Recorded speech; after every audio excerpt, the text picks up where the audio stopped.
Right, so we're off. Right, so what we've done, we've stripped the ply out. I've saved the ply because I'm going to use it as a template, you know, for when I apply my floor again. So my first port of call was to actually clean it and like degrease the van fully. So I've used this Demon Clean there, got it from Alfred's. Did a pretty good job, to be fair, with some microfiber cloth. So I've literally blasted the full van, cleaned it all out, make sure it's all nice, got a nice little finish on it now, malt grease and muck and crap's gone. And the ply was obviously screwed to the floor, so I've had to get the screws out. Some of them had snapped off, they'd rusted away.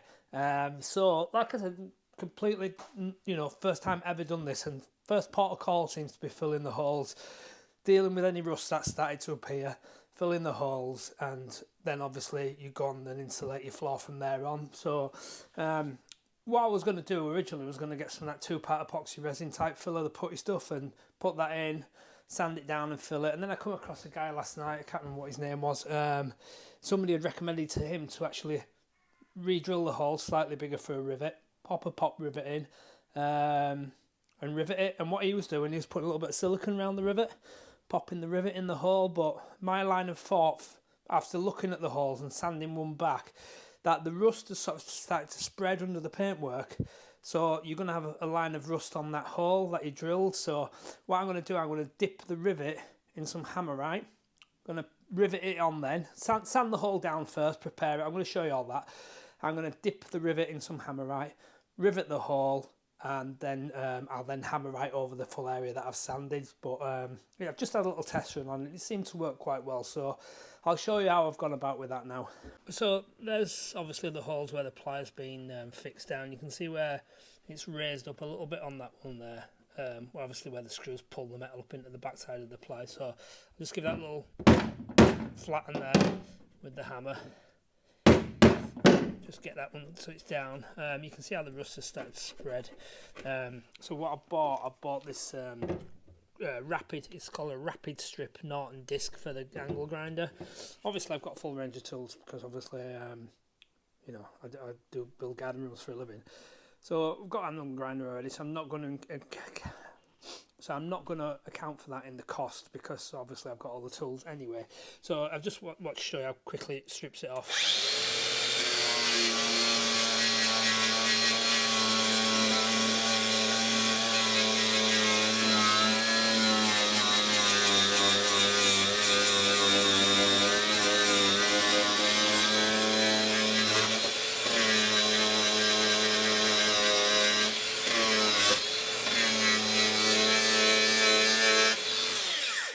You can see that it's done a really nice job of that, quite warm. It's nice and flat now. So what I'm going to do now, I'm going to get my rivet gun, which is here. It's a great bit of kit. If you've ever used a manual one, you know what a ball ache is. These are like a closed rivet, so when they actually close, what you do, you pop the rivet in there. I'll pop it in and I'll show you, but it will fly off and disappear. Squeeze the trigger. There, so I did one earlier anyway, but that's what happens to it. So you can see there the end of the rivet's pulled in, so it's actually sealed it. So that will be in the hole then, and will seal the hole. But my line of thinking was that you've then got a potential possibility of rust starting to spread from the hole. So that hole's not big enough at the moment, so I'm going to drill it with a 5mm drill bit, which is just right for these rivets.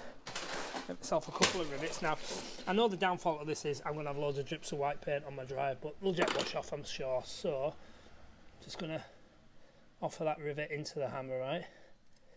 Get rid of the excess. So, I mean, the guy was putting silicone on last night, which I thought was a good idea, but I thought, you know, if we put Hammerite on, then we might go one step better. So, give that a little go like that. Give that a little clean off. Right, so there now is the hole. It's filled.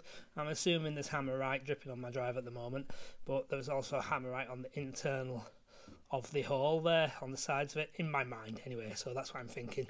So what it says to do then on the Hammerite is to clean the surface down, so I'm going to use some of this methylated spirits just to give it a clean, and then once I've sanded all these holes and riveted them all, then I'm going to touch it all up with Hammerite, and we'll go from there. That should be all the holes done.